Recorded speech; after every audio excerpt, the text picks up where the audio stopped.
കേരളത്തിലെ വികസന മുടക്കികളായിട്ടുള്ള മാപ്രകളുടെ മനോഭാവത്തെക്കുറിച്ച് മന്ത്രി പി രാജീവ് പറഞ്ഞൊരു വാചകം ഇപ്പോൾ സോഷ്യൽ മീഡിയയിൽ വലിയ ചർച്ചയാണ്.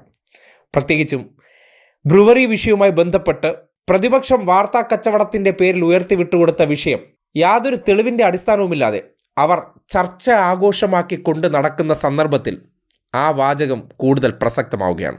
ഒരുപക്ഷെ ലോകത്ത് ഒരിടത്തും ഒരു പത്രവും ഒരു മാധ്യമവും അവരവരുടെ നാട്ടിൽ എത്ര വ്യവസായം പൂട്ടി എന്ന് വിവരാവകാശം അന്വേഷിച്ച് നടക്കുന്ന ഒരു അനുഭവമേ ഉണ്ടാവില്ല.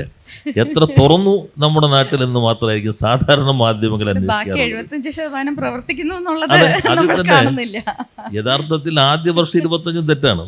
അതിൽ തന്നെ എഴുതുന്നുണ്ട് ആദ്യ വർഷം 30 ശരാശരി 30% മോർട്ടാലിറ്റി റേറ്റ് എന്നുള്ളത്. കേരളം 25 നിർത്തി. കേരളം 25 തോന്നാൽ യഥാർത്ഥത്തിൽ അത് 2 വർഷത്തെ വാർത്തയും തെറ്റാണ്. അതെ, ലോകത്തെവിടെയും ഒരു മാധ്യമങ്ങളും കാണില്ല ഒരു സംസ്ഥാനത്തെക്കുറിച്ച് നെഗറ്റീവ് വാർത്ത ലോകത്തിനോട് വിളിച്ചു പറയാൻ. എല്ലാം മോശമാണെന്നും അല്ലെങ്കിൽ സംസ്ഥാനത്തെ വ്യവസായ മേഖലയിൽ വലിയ കുതിച്ചുചാട്ടമുണ്ടാകുന്ന കാലഘട്ടത്തിൽ അങ്ങനെയല്ല, ഇവിടെ മുഴുവൻ അടച്ചു പൂട്ടുകയാണ് എന്ന വ്യാജ പ്രചരണം നടത്താൻ വിവരാവകാശം കൊടുത്ത മനോഭാവക്കാർ. ആ വിവരാവകാശം തന്നെയാണ് അവരുടെ മനസ്സുകൾ. എങ്ങനെയും ഈ നാടിനെ ഇകഴ്ത്തിക്കാട്ടുക, ഈ നാടിനെ മോശമാക്കുക, ഈ നാടിലുണ്ടാകുന്ന പുരോഗമനങ്ങളെക്കുറിച്ച് മിണ്ടാതിരിക്കുക, അത് ചർച്ചയാക്കാതിരിക്കുക, അതിന് പ്രത്യേകം ശ്രദ്ധിക്കുക. ഈ മനോഭാവങ്ങളെ ഒന്നടങ്കം DYFIയുടെ യൂത്ത് ലിറ്ററേച്ചർ ഫെസ്റ്റിവലിലാണ് വ്യവസായ മന്ത്രി വളരെ വൈഷമ്യത്തോടെ ഈ വാചകങ്ങൾ പറഞ്ഞു വെച്ചത്. വ്യവസായത്തിലിപ്പോൾ കേരളത്തിൻ്റെ പൊതുവർത്തമാനം എന്താണെന്ന് വെച്ചാൽ കേരളം എല്ലാം കൊള്ളാം, കാണാൻ നല്ല സ്ഥലമാണ്, വിദ്യാഭ്യാസം കൊള്ളാം, ആരോഗ്യം കൊള്ളാം. പക്ഷേ വ്യവസായം നോക്കിക്കഴിഞ്ഞാൽ അതൊരു ഇവിടെ നിങ്ങൾ ഇൻവെസ്റ്റ് ചെയ്യണോ എന്നതായിരുന്നു ഒരു ആശങ്കാ ചിത്രമുണ്ടായിരുന്നത്. ഇപ്പോൾ കഴിഞ്ഞ യുവതാര ലിറ്ററേച്ചർ ഫെസ്റ്റിവൽ നടത്തുമ്പോൾ നമ്മൾ വ്യവസായ സൗഹൃദത്തിൽ അന്ന് 15 ഇപ്പോൾ ഈ ഫെസ്റ്റിവൽ നടക്കുമ്പോൾ കേരളം വ്യവസായ സൗഹൃദത്തിൽ ഇന്ത്യയിൽ 1ാം റാങ്കിലേക്ക് എത്തി. അത് ഏതൊരു മലയാളിക്കും അഭിമാനിക്കാൻ കഴിയാവുന്നതാണ്. അതൊരു ഗവൺമെൻറ്റിൻ്റെ നേട്ടമായിട്ടല്ല, കേരളത്തിൻ്റെ ആകെയുള്ള നേട്ടമാണ്. എന്നാൽ വൻകിട കുത്തക കമ്പനികൾ മാത്രം ഇപ്പോൾ എന്നോടൊന്ന് ചോദിക്കേണ്ടത് 2000 ഏക്കർ തമിഴ്നാട്ടിലിപ്പോൾ 2000 കൊടുത്തുള്ളൂ, ആന്ധ്രയിൽ 2000 കൊടുത്തുള്ളൂ, അവിടെ 1 ലക്ഷം കോടി വരുന്നുണ്ടല്ലോ, നിങ്ങൾ ഇവിടെ എന്താ ഒപ്പുവെച്ചാൽ ഞാൻ ഇവിടെ നടക്കില്ല. ഇവിടെ ഞാൻ 100 ഏക്കർ അക്വയർ ചെയ്യണമെങ്കിൽ 1000 പേരോട് സംസാരിക്കണം. മറ്റ് സംസ്ഥാനത്ത് 2000 ഏക്കർ അക്വയർ ചെയ്യണമെങ്കിൽ ചിലപ്പോൾ ഒരാളോട് സംസാരിച്ചാൽ മതി.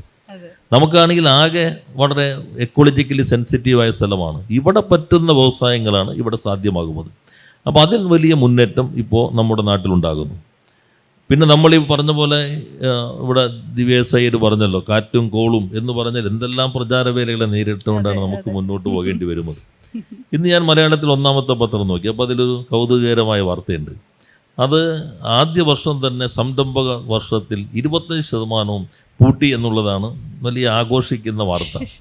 ഒരുപക്ഷെ ലോകത്ത് ഒരിടത്തും ഒരു പത്രവും ഒരു മാധ്യമവും അവരവരുടെ നാട്ടിൽ എത്ര വ്യവസായം പൂട്ടി എന്ന് വിവരാവകാശം അന്വേഷിച്ച് നടക്കുന്ന ഒരു അനുഭവമേ ഉണ്ടാവില്ല.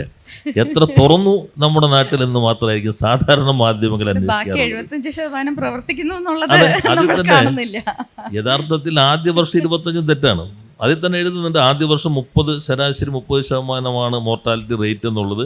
കേരളം 25 നിർത്തി. കേരളം 25 തോന്നാൽ യഥാർത്ഥത്തിൽ അത് 2 വർഷത്തെ വാർത്തയും തെറ്റാണ്.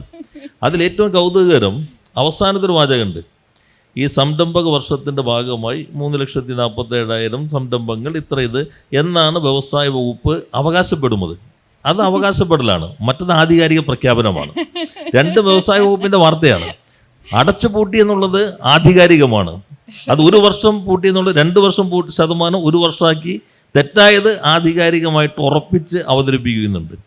എന്നാൽ മറ്റത് American society of public administration അവരുടെ 82 വർഷത്തിൻ്റെ ചരിത്രത്തിൽ ആദ്യമായി ഇന്ത്യയിൽ നിന്ന് ഒരു project novel innovation in public അഡ്മിനിസ്ട്രേഷനായി തിരഞ്ഞെടുത്തു. അത് നമ്മുടെ ഈ ഇയർ ഓഫ് എൻ്റർപ്രൈസസ് ആണ്. IIM ഇൻഡോർ അതിനെ സംബന്ധിച്ച് വിശദമായ സ്റ്റഡി നടത്തി. ഇപ്പോൾ 2025 മാർച്ച് 28-29 152 രാജ്യങ്ങളിൽ നിന്ന് പ്രതിനിധികൾ പങ്കെടുക്കുന്ന കോൺഫറൻസിൽ ഈ ഇയർ ഓഫ് എൻ്റർപ്രൈസസ് അവതരിപ്പിക്കാൻ നമുക്ക് ഇൻവിറ്റേഷൻ കിട്ടിയിരിക്കുകയാണ്. സാധാരണഗതിയിൽ XOY ആകട്ടെ അമേരിക്കൻ പ്രസിഡൻ്റാണ് ആ കോൺഫറൻസ് ഉദ്ഘാടനം ചെയ്യാറുള്ളത്. Indian prime minister best practice in MSME sector എന്ന് അംഗീകാരം നമുക്ക് നൽകി. എന്നിട്ടും മലയാളത്തിൻ്റെ ഒന്നാമത്തെ പത്രത്തിന് അത് വ്യവസായ വകുപ്പിൻ്റെ അവകാശവാദം മാത്രമാണ്. അപ്പോൾ അമേരിക്കൻ സൊസൈറ്റി അംഗീകരിച്ചാലും ഇന്ത്യൻ പ്രധാനമന്ത്രി അംഗീകരിച്ചാലും നമ്മുടെ നാട്ടിൽ ഒരിക്കലും വ്യവസായം ഉണ്ടാകരുതേ എന്ന് ചിന്തിക്കുന്ന മാധ്യമങ്ങളുള്ള ഒരു നാട്ടിൽ എങ്ങനെ നമുക്ക് ഇത് മുന്നോട്ട് കൊണ്ടുപോകാൻ കഴിയും എന്നതാണ് ഏറ്റവും പ്രധാനപ്പെട്ട വെല്ലുവിളികളിൽ ഒന്നായി ഞാൻ കാണുന്നത്. സർ, മാധ്യമങ്ങളും സംരംഭങ്ങളും എന്ന് പറയുമ്പോൾ ശരിക്കും എനിക്ക് കഴിഞ്ഞ ദിവസം ഈ പറഞ്ഞ സ്വകാര്യ മാധ്യമ ചാനൽ തന്നെ സംരംഭകർക്കായിട്ടുള്ള ഒരു റിയാലിറ്റി ഷോ ഉണ്ടായിരുന്നു. കുറ്റങ്ങൾ മാത്രം പറയുന്നതാണ് മാധ്യമപ്രവർത്തനമെന്നും നല്ലതിനെക്കുറിച്ച് മറച്ചു വയ്ക്കുന്നതാണ് മാധ്യമധർമ്മമെന്നും ഇവർ കരുതുന്നുണ്ട്. അതിൻ്റെ അടിസ്ഥാനത്തിലാണ് ഒരു വ്യാജ വാർത്ത കേരളത്തിലെ പ്രമുഖ മാധ്യമം തന്നെ റിപ്പോർട്ട് ചെയ്തതിനെക്കുറിച്ച് പരസ്യമായിട്ടുള്ള വേദിയിൽ പറയേണ്ടി വരുന്നത്. സത്യങ്ങളെ അവകാശവാദത്തിൻ്റെ പേരിലും എന്നാൽ മറ്റ് ചില വീഴ്ചകളെ യാഥാർത്ഥ്യമെന്ന രീതിയിലൊക്കെ ചിത്രീകരിക്കുന്ന മനോഭാവം അത് ഈ നാടിൻ്റെ ശത്രുക്കളുടെ മനോഭാവമാണ്. ഈ നാടിനെ കുലംകുത്തുന്നവരുടെ മനോഭാവമാണെന്നാണ് വിളിക്കേണ്ടത്. പക്ഷേ മന്ത്രി കുറെ കൂടി മാന്യനായതുകൊണ്ട് തന്നെ അത്തരം വാചകങ്ങളൊന്നും ഉപയോഗിക്കാതെ ഇവർ ചെയ്തുകൊണ്ടിരിക്കുന്ന പ്രവർത്തനങ്ങളെ വളരെ വൈഷമ്യത്തോടു കൂടി പറയുന്ന സന്ദർഭത്തിൽ ഈ നാടിൻ്റെ പുരോഗതിയെ സംബന്ധിച്ച് ഈ നാട്ടിലെ മാധ്യമങ്ങൾക്ക് എന്ത് തരം മനോഭാവമാണ് കാത്തു സൂക്ഷിക്കുന്നതെന്ന് തെളിയിക്കപ്പെടുന്നുണ്ട്.